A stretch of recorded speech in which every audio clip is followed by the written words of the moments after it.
महाराष्ट्रात नीट पेपरफुटी प्रकरणात 4 मोठ्या अटका झाल्यात। पेपरफुटीचं कनेक्शन राजस्थानमध्येही आहे। जयपूर आणि जोधपूरमध्ये झालेल्या पेपरफुटीसाठी भाजपचा कार्यकर्ता जबाबदार असल्याचं बोललं जातंय। राजस्थानच्या नीट पेपरफुटी प्रकरणात भाजप कनेक्शनची चर्चा का रंगली आहे? नीट पेपरफुटी प्रकरणी राजकीय कनेक्शनची चौकशी होणार का? पेपरफुटी प्रकरणात महाराष्ट्रात मोठे कनेक्शन समोर येणार का? याच्याबद्दलच माहिती घेणार आहोत आत्ता आपण या व्हिडिओमध्ये। महाराष्ट्रातनं मोठे कनेक्शन समोर यायला ऑलरेडी सुरुवात झाली आहे। सीबीआयच्या तपासात समोर आलेल्या माहितीनुसार महाराष्ट्रात 17 मेला मोठी अटक झाली आहे। लातूर नांदेडमध्ये क्लासेसची चेन असलेल्या शिवराज मोटेगावकरना अटक करण्यात आली आहे। आतापर्यंतची ही मोठी अटक असल्याचं मानलं जातंय। मोटेगावकर पेपरफुटी प्रकरणी संघटित टोळीचे सक्रिय सदस्य असल्याचं सीबीआय तपासात उघड झालंय।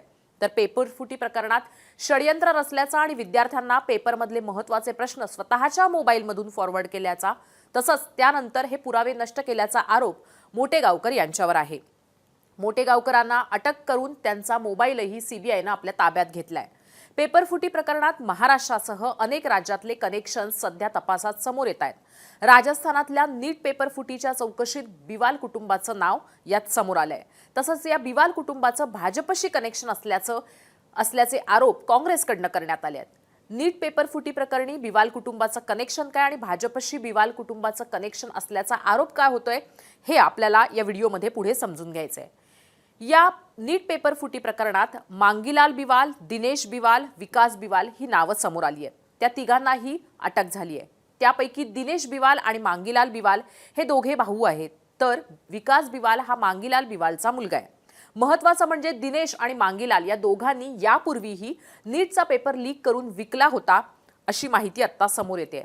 तपास यंत्रणांना संशय आहे की हे अनेक वर्षांपासून सुरू असलेले एक मोठं संघटित रॅकेट आहे, ज्यामध्ये कोचिंग माफिया, अनेक राज्यातले संपर्क आणि कोट्यावधी रुपयांचा व्यवहार सामील असू शकतो।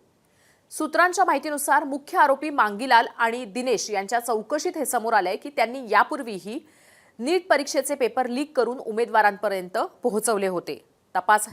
तपासात हेही उघड झालंय की गेल्या वर्षी झालेल्या नीट 2025च्या परीक्षेत बिवाल कुटुंबातल्या 5 मुलांना परीक्षेपूर्वीच प्रश्नपत्रिका मिळाली होती। या खुलाशामुळे किंवा या समोर आलेल्या माहितीमुळे तपास यंत्रणा हादरल्या आहेत, कारण यावरून असं दिसतं की पेपर लीकचं जाळं बऱ्याच काळापासून अत्यंत संघटित पद्धतीनं काम करत आहे। तपासात या दृष्टीनं माहिती घेण्यात आली की दरवर्षी नीट परीक्षेपूर्वी अशाच प्रकारे पेपर बाहेर पोहोचत होते का, ज्यामध्ये विकास बिवालचं नाव समोर आलं होतं। विकास सवाई माधोपूर मेडिकल कॉलेजमध्ये MBBSचा विद्यार्थी आहे। तो राजस्थानमध्ये झालेल्या पेपरफुटी प्रकरणातला मुख्य आरोपी मांगीलालचा मुलगा आहे। तपास यंत्रणांच्या मते तोही या नेटवर्कमध्ये सहभागी होता। आरोप असा आहे की विकास बिवालनं प्रश्नपत्रिका परीक्षेच्या आधीच मिळवून त्या विकण्यासाठी सुमारे 65 लाखांचं पेमेंट केलंय। ही रक्कम नेटवर्कच्या वरच्या स्तरापर्यंत पोहोचवण्यासाठी वापरण्यात आल्याचा संशय सध्या व्यक्त करण्यात येतोय। विकासला 10वी 12वी मध्ये मिळालेले मार्क्स, कॉलेजातली त्याची गैरहजेरी या सगळ्याचा विचार केला तर विकास हा तसा जेमतेम बुद्धिमत्तेचा मुलगा असल्याचं त्याच्या शिक्षकांचंही म्हणणं आहे। पण 2025ला त्याला नीट परीक्षेत तब्बल 86% मिळाले होते आणि त्यावरनं आश्चर्य सुद्धा व्यक्त करण्यात येतंय। त्यामुळे मिळालेल्या पेपरच्या आधारेच विकास बिवालला चांगले टक्के तेव्हा मिळाल्याचा संशय व्यक्त करण्यात येतोय। 2025 मध्ये याच बिवाल कुटुंबातल्या 4 मुलांची नीटमध्ये निवड झाली होती, तर यावर्षी कुटुंबातल्या आणखी एकानं परीक्षा दिल्याची माहिती समोर येते। सध्या विकास, त्याचे वडील मांगीलाल बिवाल आणि दिनेश बिवाल हे तिघेही पेपरफुटी प्रकरणी सीबीआयच्या अटकेत आहेत। पेपरफुटी प्रकरणाच्या तपासात कोचिंग क्लासच्या शिक्षकांसह विद्यार्थी आणि पालकांचीही चौकशी सीबीआय करते। महाराष्ट्रातही विद्यार्थ्यांची, त्यांच्या पालकांची चौकशी सध्या सुरू आहे। हरियाणातला यश यादव या विद्यार्थ्याचंही नाव समोर आलंय। यश हा राजस्थानातल्या सिकरमध्ये राहून शिक्षण घेत असल्याचं सांगितलं जातंय। याच दरम्यान तो मांगीलालच्या कुटुंबाच्या संपर्कात आला होता। तपास यंत्रणांना संशय आहे की याच यशच्या माध्यमातून अनेक विद्यार्थ्यांपर्यंत या नीट परीक्षेच्या प्रश्नपत्रिका पोहोचवण्यात आल्यात। सूत्रांच्या माहितीनुसार या नेटवर्कचे संबंध महाराष्ट्रापर्यंत जातात। अर्थातच महाराष्ट्रातही सीबीआय तपासात ब्युटी पार्लर चालवणारी मनीषा वाघमारे, नॅटसाठी काम करणारे PV कुलकर्णी आणि मनीषा मांढरे हे शिक्षक यांनाही आता अटक झाल्याचं आपण पाहिलेलं आहे। काही माध्यमांनी दिलेल्या माहितीनुसार राजस्थानमध्ये मिळणारा पेपर महाराष्ट्रातूनच पाठवला जात होता। त्यासाठीची व्यवस्था केली जात होती, म्हणजे अरेंजमेंट केली जात होती। आता तपास यंत्रणा या संपूर्ण आंतरराज्यीय नेटवर्कच्या साखळ्या जोडत आहेत। काही माहिती समोर येण्याची शक्यता असल्याचं सुद्धा म्हटलं जात आहे। तपास अधिकाऱ्यांचं मत आहे की हे केवळ काही व्यक्तींचं काम नाही, तर यामध्ये मोठे कोचिंग माफिया सुद्धा इन्व्हॉल्व्ह आहेत. महाराष्ट्रात मोटेगावकरची झालेली अटक हा त्याचाच एक भाग आहे. आता तपास यंत्रणा सिकरमधल्या अनेक कोचिंग संस्थांची चौकशी करतायत. काही प्रभावशाली व्यक्ती पडद्यामागून संपूर्ण नेटवर्क चालवत होत्या आणि असाव्यात आणि बिवाल कुटुंबासारखे लोक प्रत्यक्ष यासाठी काम करत होते आहेत असा संशय व्यक्त करण्यात येतोय. पेपर लीक प्रकरणी तपास यंत्रणांच्या केंद्रस्थानी आलेलं जयपूरच्या जमवा रामगड इथलं हे बिवाल कुटुंबाबाबतची माहिती वेगवेगळ्या पद्धतीनं समोर आली आहे. राजस्थानातल्या स्पेशल ऑपरेशन ग्रुपच्या तपासानुसार पेपर लीकचं नेटवर्क हाताळणाऱ्या प्रभावशाली व्यक्ती किंवा कुटुंबांपैकी दिनेश बिवाल हे एक महत्त्वाचं नाव आहे. दिनेश बिवालवर नीट 2026चा पेपर खरेदी करून पुढे पुरवठा केल्याचा म्हणजे पुढे सर्क्युलेट केल्याचा आरोप करण्यात आलाय. तपास यंत्रणांचा दावा आहे की गुरुग्राममधल्या एका डॉक्टरकडनं कथितरित्या हा पेपर खरेदी करण्यात आला होता आणि त्यानंतर राजस्थानसह अनेक राज्यांमध्ये तो उमेदवारांपर्यंत पोहोचवण्यासाठी एक नेटवर्क तयार करण्यात आलं. या संपूर्ण प्रकरणात राजस्थान, हरियाणा, महाराष्ट्र आणि केरळपर्यंतचे संबंध सध्या समोर आले आहेत. पेपर लीकचं नेटवर्क अत्यंत संघटित पद्धतीनं कार्यरत होतं आणि अजूनही ते काम करतंय.